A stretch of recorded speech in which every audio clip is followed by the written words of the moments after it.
SmackDown is in serious trouble as undisputed champion Roman Reigns is reportedly taking the entire summer off. Its women's division is in shambles and Raw seems to have all the talent. Join us now as we look at why the blue brand looks like it's about to implode. Be sure to subscribe and hit that notification bell for daily wrestling videos and follow us on Facebook for exclusive lists. Also check out Wrestlelamia.co.uk and our non-wrestling channel Incredible.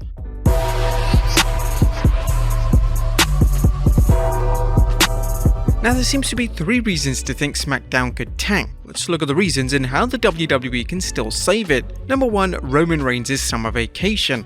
Dave Meltzer reports that undisputed world champion Roman Reigns will be off WWE television for much of the summer. That story has not been confirmed, but Meltzer noted on the Wrestling Observer Radio that "I'm trying to get more information on this, but Roman was removed from all shows. His last show is June 19th until after Labor Day. I don't know what the situation is, but he is scheduled for the 2 pay-per-view shows. I don't know what that is, whether he's doing a movie, but it is. Obviously, we already know his schedule going forward after June is going to be cut back anyway, but there will be a period where he won't even be on television because he's been removed from all the advertisements." PW Insider broke the story that Reigns was not advertised for television or live events in July and August, a story that concerned some fans following the Tribal Chief's comments at a live event hinting that he might be on his way out of the WWE. Interestingly, Reigns reportedly just signed a new WWE contract that provides a lighter schedule with fewer live events. It seems unlikely that Reigns signed the contract then suddenly informed the WWE that he needed 2 months off. But regardless, Reigns' absence could wreck SmackDown since the blue brand has been built up around him. Furthermore, there's already concern over whether Reigns will even be on the WWE's June and July pay-per-views, as it's entirely possible that he could be advertised yet fail to appear.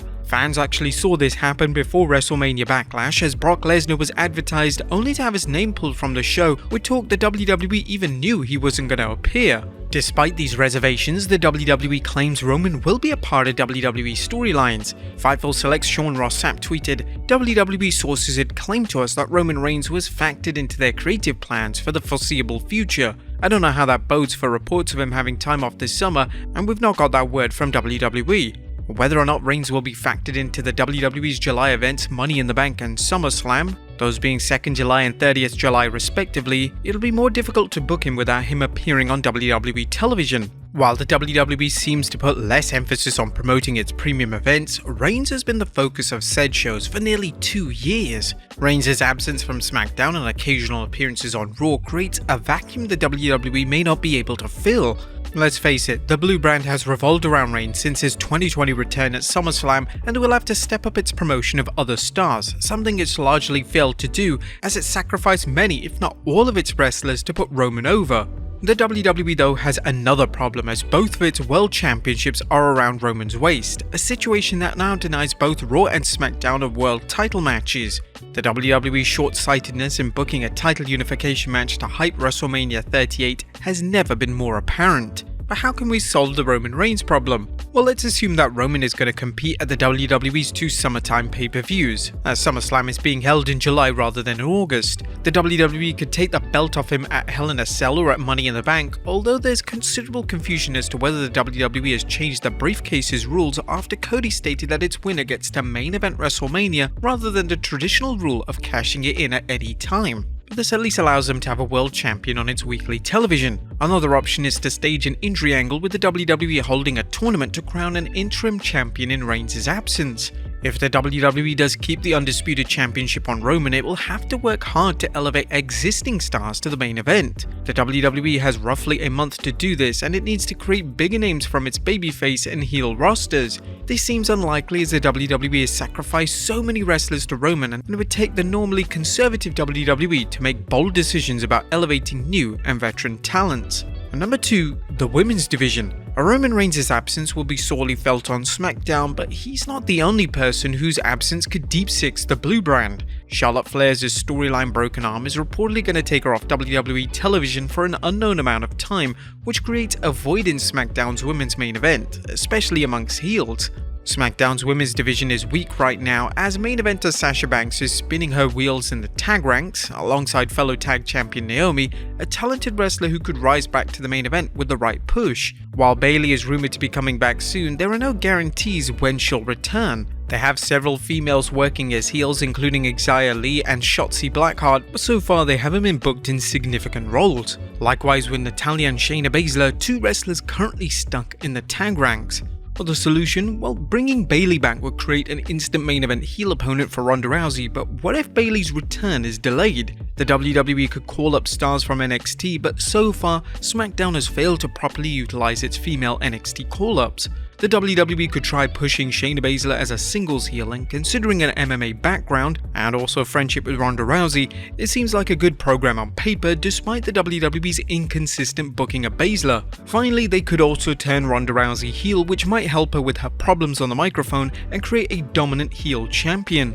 The third problem is losing Lacey. Another challenge SmackDown is facing is the loss of Lacey Evans, a wrestler whose departure represents how the Blue Brand's roster has been depleted and how the WWE's creative team struggle week to week. Although she's been promoted on SmackDown with weeks of vignettes highlighting Evans' struggle with adversity, rumor has it that she's been sent to Raw. The question of why the WWE would promote her for weeks on SmackDown only to move her to Raw is kind of odd, but nowhere near as odd as the rumors that Evans is going to be working as a heel after weeks of being depicted as an apparent babyface. Analyzing this situation suggests that WWE was uncertain how to book her, or that Vince McMahon just suddenly decided he didn't like her new direction.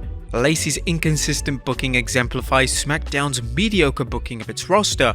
The promotion is sorely lacking in top stars other than perhaps Drew McIntyre, whose team lost to the Bloodline at WrestleMania Backlash when they actually should have won to build up Roman versus Drew, but part of the problem is due to Big E's injury, whose main event push was slowing down when he moved to SmackDown, but who could have easily earned it back. But the majority of it is the WWE's failure to elevate wrestlers. Part of the problem is due to the WWE's apparent insistence that everyone lose to the Bloodline, whether it's single stars like Xavier Woods and Shinsuke Nakamura or tag teams like the Viking Raiders and the New Day. Looking at the Blue Brand's roster makes it obvious that Raw has a pretty much greater array of upper card and main event performers. But what would be the solution to this? Well, one solution would be to bring in talent from the Red Brand to supplement SmackDown. However, don't expect to see an end to the brand split, as recent news stories noted that the USA Network and Fox expressed their wish to keep their respective rosters apart. The WWE could ignore its business partners and go ahead, but that's a short-term fix that ignores the need to create bigger stars on SmackDown. The good news is that the WWE has some promising prospects, including Madcap Moss, Gunther, and current Intercontinental Champion Ricochet. All three have potential to rise to the upper card and even a main event run for Gunther, but it's questionable how over they can get by this summer. One of SmackDown's main advantages is its superior writing team, which is likely due to the influence of Paul Heyman. The Blue Brand knows how to create stars and engaging storylines, but the challenge is that it tends to focus on doing this with the Bloodline's opponents, building new stars only to throw them to the side once the Usos or Roman have thrown back their challenges. It's time to use these tools for the entire roster, otherwise SmackDown could see a nosedive in the ratings. But there you have it guys, our look at how SmackDown looks to be in big trouble. What do you guys think? Let us know in the comments down below. I'll see you next time with some more wrestling content.